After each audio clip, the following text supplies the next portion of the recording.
The Rays fire sale is in full swing. We had Randy Arozarena get traded to the Mariners last night, and now Zack Eflin heading to the Orioles, according to Ken Rosenthal and according to Jeff Passan. Here is the trade. Eflin going to Baltimore and going to the Rays. We got a few prospects. We got Mac Horvath, Jackson Baumister, sorry if I'm botching that, and Matthew Etzel. I think a pretty decent package of prospects for the Rays here, but let's break this down from both sides. Let's talk about the Orioles first. We know the Orioles, how good they are this year. They're going to be competing for a World Series this year, but this rotation has taken a lot of hits. If you see here, Kyle Bradish, John Means, Tyler Wells, all out for the year. They needed something here alongside Corbin Burns and Grayson Rodriguez, not just for the stretch run, but something for the postseason as well. Tarik Skubal, that's been a name that's been coming up. Garrett Crochet as well. I'll get to those guys in just a little bit, but I think Zack Eflin, this is a really nice addition for this rotation. I think someone steady, someone that you're confident in and giving the ball for a game 2 situation. He's having himself a solid year. 19 starts, ERA at a 4.09,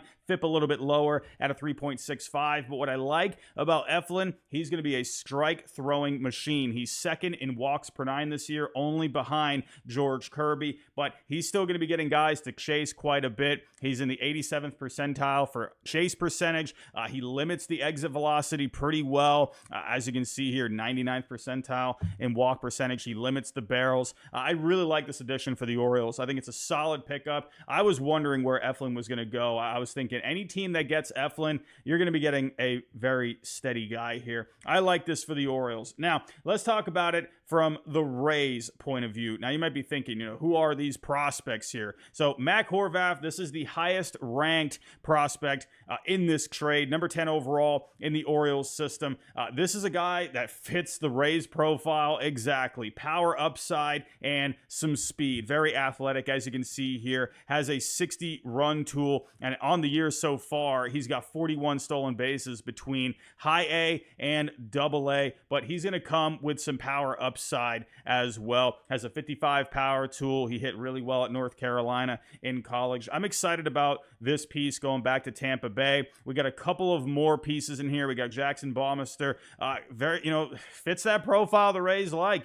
Big guys. He's 6'4" here, right around 225 pounds, having himself a good year in high A ball. 18 starts so far, a 3.06 ERA. Has himself a good fastball, has a curveball. Slider changeup could use some work. Maybe throw a few more strikes there as well. But a guy that has a 4-pitch arsenal, has some velocity there, someone that you can build. I like this addition here for the Rays. And taking a look here at the other prospect, he's not in the top 30 on Pipeline, but he is the number 30 prospect for the Orioles on Baseball America. So as you can see, once again, an athlete, a 60 speed tool here, good in the field as well, has a 55 fielding. Maybe there could be some projection for the bat, but as of right now, they're giving him a 45 hit and a 40 power. Has shown a little bit of pop, but there is definitely something there that could use some work. But again, you're seeing an athlete here. So kind of just giving a grade for both sides here. Now for the Orioles, I'll give it an A. Yeah, it's not Tarik Skubal. It's not Garrett Crochet. It's not one of these big names on the market this year, but I think they needed someone that can come in here and give you innings and someone that you can trust in the postseason. That's exactly what the Orioles needed to do. I'll give them an A for this. For the Rays, it's always interesting with the Rays when it comes to the prospects that they bring in. This was approved on Baseball Trade Values as an overpay. With Eflin, you got to remember right now his value is at right around 17.5 million for the median. However, his salary is going to be going up next year. So that was one thing with the Rays. They were, trying to unload that before that salary went up. So you got to think about that aspect as well when it comes to his value. And for the Rays here, they're getting guys that, could be on the rise here. Some high upside kind of guys. The Rays have always preferred that. So in the end for the Rays, I'll probably just go, B plus, right? I always trust the prospects that they're they're looking for. There is upside here. The Rays, they're doing exactly what they need to do. This was the year where there wasn't really a whole lot going on with Tampa Bay, right? They needed to restock that farm system a little bit. They needed to put some more projection there into that farm system. I think that's exactly what they're doing here. So overall, I think it's a good deal for both sides. Maybe the Rays could have gotten a little more here. Matthew Etzel, I'm not excited about that bat, but hey, guy that's got some speed. He's athletic there. I would have maybe liked a bit more of a bat there, but again, I trust the Rays when it comes to, players they scout and what they're looking for. They do very well in that department. Now, let's get back to Tarik Skubal here. What could this mean for Tarik Skubal? When it comes to the Orioles in this trade, they didn't give up any of their top 10 prospects. So, I would probably think maybe they're out on Tarik Skubal at this point, but I wouldn't officially count them out because, again, you still got those top prospects you could deal. Could we see the Orioles, maybe add Eflin and maybe Skubal to their rotation? Could you imagine that? Corbin Burns, Skubal, and Eflin for games 1, 2, and 3, and then you got G-Rod there. It sounds like wishful thinking. I would probably expect the Orioles not to do it at this point. I wouldn't completely count it out, but it definitely looks like, maybe they're leaning away from Skubal at this point. And now I'm also thinking about other teams as well, right? There was a lot of interest for Zack Eflin out there, and Bob Nightingale, he reported it here that the Cardinals had expressed strong interest in him as well. I thought that would have been a really good fit for the St. Louis Cardinals. They need a bit of an upgrade in this rotation alongside Sonny Gray. They need someone that's going to be, a game 2 kind of a guy, right? You got guys that can give you innings here for down the stretch, which I think is fine, but I'm looking for postseason here.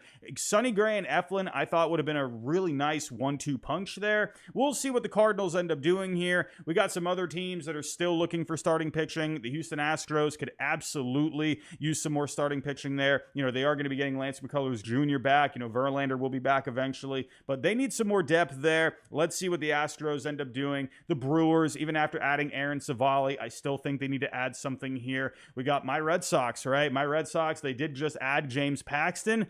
Will that be the highlight move for the Red Sox at this trade deadline? I'm not quite sure at this point, but I could see the Red Sox maybe still adding someone there. We'll see what they end up doing. They have been connected with Jamison Tyone, possibly. The Twins, they've been in the rumor mill looking for some starting pitching, more on the rental side of things. So let's see with them. The Dodgers, right? We always got to think about the Dodgers when it comes to adding. They've had some injuries in this rotation, sure. You just got Glasnow Kershaw back this week. Yamamoto should be back at some point soon, but maybe the Dodgers feel like they need to add something else for this rotation. So now that Eflin is off the board, right, you still got a lot of guys here that could end up getting moved, right? Tarik Skubal, we just talked about him. At this point, I feel like the chances of him getting moved have gone down a bit. And Garrett Crochet, we got the news about him, right, where if you want him to pitch in the postseason for you, you're going to have to give him a contract extension. Very interesting. I feel like I can't remember a time where we've seen a story like that, but if a team is willing to go that route, Garrett Crochet could definitely be on the move. Either way, you got to think Chris Getz, he's sitting pretty at this point, especially with one more name coming off the board. Jack Flaherty, Tarik Skubal, sure, I think maybe those chances have come down a little bit, but Jack Flaherty at this point, I do think is going to end up getting moved. I mentioned Jamison Tyone not too long ago. I would think, yeah, he is owed quite a bit of money here. The Cubs might have to eat some of that contract a little bit, but I could definitely still see him getting moved. He was linked with Baltimore as well. Tyler Anderson, hey, he's on a contract. He's got one more year after this. He's having a pretty solid year. I would think, more of a guy that is going to give you innings down the stretch. Maybe he can pitch in the postseason a little bit. Eric Fetty, getting back to Chris Getz, Chris Getz, he's sitting pretty at this point, knowing that Eflin is now off the board and Fetty is definitely going to be highly sought after. He was also connected to the St. Louis Cardinals, so maybe the Cardinals pivot back here to the White Sox. We'll see. We got, Zack Eflin's teammate, Zach Littell. Could he end up getting moved? We'll have to just wait and see on that. Cal Quantrill, he's still out there too. Yusei Kikuchi, he's a rental. So you still got quite a few pitchers here on the board. It's going to be interesting to see, but we have one big domino falling here in Zack Eflin. Again, I like this move for the Orioles. I think it's solid. I would have loved Tarik Skubal there. That would have been the blockbuster. Maybe it seems like at this point, probably a little bit out of their price range, probably doesn't want to be going crazy when it comes to giving up the prospects. Maybe the Tigers didn't even want to move Tarik Skubal at this point. We'll just have to wait and see. We still have a few more days until the deadline. Anything can happen. But again, Zack Eflin heading to the Orioles. I like it. I'm okay with the package of prospects heading to the Rays. I feel like maybe you could have gotten a little bit more out of it. We'll just have to wait and see on that. But let me know your thoughts down below in the comments. What do you think about this trade? Who do you think won this trade? Do you think the Orioles won this trade? The Rays won this trade? Do you think both teams won this trade? Let me know. Which pitcher do you think is going to be on the move next? What do you think about Tarik Skubal? Do you think this takes the Orioles out of the Tarik Skubal sweepstakes? What do you think this means for Crochet? Let me know all of your thoughts down below in the comments. But everyone, that's all I got for right now. If you can on the way out, hit that like button for me. Subscribe if you're new, and I'll talk to you next time.